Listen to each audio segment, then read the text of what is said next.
গুৱাহাটীত নাই নাৰীৰ সুৰক্ষা। নাৰী সুৰক্ষা নাইয়ে আচলতে নাৰী সুৰক্ষা নাইয়ে। চাবি আনিবলৈ যাওঁতেই দিয়ে অশ্লীল প্ৰস্তাৱ।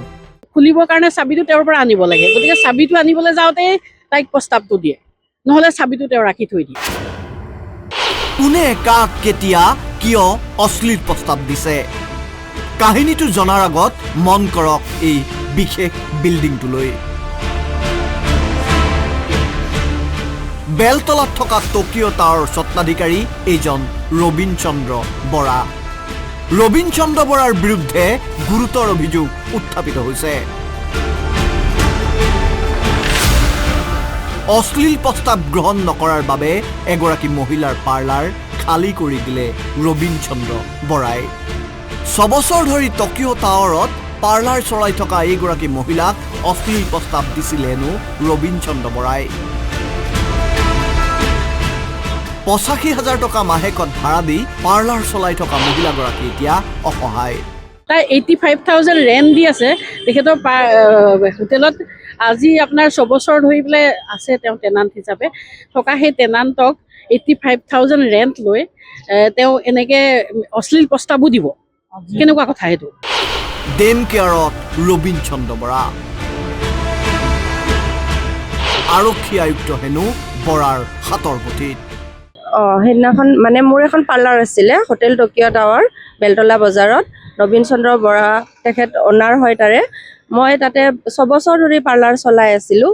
তাৰপিছতে তেখেতে মোক অশ্লীল প্ৰস্তাৱ দিয়ে। মই সেইখিনি প্ৰস্তাৱ নামানাত তেখেতে মোক একেদিনাই কোনো বিনা নটিছত মোক পাৰ্লাৰখন খালী কৰাই দিয়ে। মোৰ ছিকিউৰিটি মানি আছিলে 5 লাখ টকা, সেইখিনি মোক ঘূৰাই দিলে। ঘূৰাই দি পেলাই মোক পাৰ্লাৰখন মানে জুজবস্তি খালী কৰাই দিলে তেখেতে মোক। হয় এগ্ৰিমেণ্ট কৰা আছিলে আমাৰ। নাই উকলা নাই।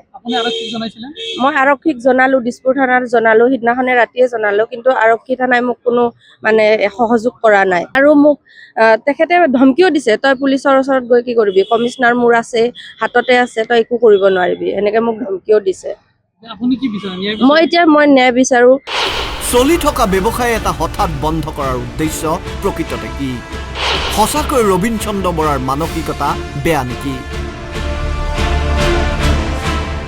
ৰবীন চন্দ্ৰ বৰাৰ বিৰুদ্ধে সেইবাবেই সৰব হৈ পৰিছে মহিলা অধিবক্তাগৰাকী।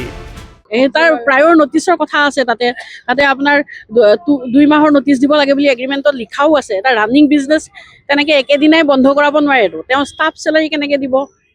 এজনী মানুহক কেনেকুৱা ধৰণৰ টৰ্চাৰ এইটো চাওক আপোনালোকে, যে ভাড়াও দিব আৰু মালিকৰ পৰা এনেকুৱা প্ৰস্তাৱো গ্ৰহণ কৰিব। আৰু তাৰপিছত আৰক্ষীৰ ওচৰত যেতিয়া যোৱা যায় তাতেও মানে এভিডেঞ্চ দিব লাগিব। এনেকুৱা প্ৰস্তাৱতো কাৰো এভিডেঞ্চ ৰাখি পেলাই নিদিয়ে ন। আজিকালি মানুহবোৰতো ধৰক আপোনাৰ ইমান চালাক হৈ গৈছে, ক'ত আপোনাৰ ভিডিঅ' কল ভিডিঅ' কৰিব বা আপোনাৰ মেছেজ দিব নিদিয়ে। তাই যিহেতু ষ্টাফ, তাই তাতে থাকে, তেওঁৰ হোটেলৰ ভিতৰতে তেওঁৰ পাৰ্লাৰ, গতিকে তাতে থাকেই। তেওঁ থাকেই কাৰণে তেওঁক মাতি আনি পেলাই দিয়ে। চাবিটো ল'ব, খুলিবৰ কাৰণে চাবিটো তেওঁৰ পৰা আনিব লাগে, গতিকে চাবিটো আনিবলৈ যাওঁতেই তাইক প্ৰস্তাৱটো দিয়ে, নহ'লে চাবিটো তেওঁ ৰাখি থৈ দিয়ে। এতিয়ালৈকে আৰক্ষীয়েও গোচৰ পঞ্জীয়ন কৰা নাই। ইফালে হঠাতে পাৰ্লাৰখন বন্ধ কৰি দিয়াৰ বাবে কৰ্মচাৰীৰ মাজতো হাহাকাৰ পৰিৱেশ। সঁচাকৈ হাত দীঘল নেকি ৰবীন চন্দ্ৰ বৰাৰ? ৰবীন চন্দ্ৰ বৰাৰ বিৰুদ্ধে এইবাবেই গোচৰ পঞ্জীয়ন কৰা নাই নেকি মহানগৰ আৰক্ষীয়ে? জালুকবাৰীৰ পৰা ৰিয়াজ আলীৰ ৰিপৰ্ট, আছাম টক্স।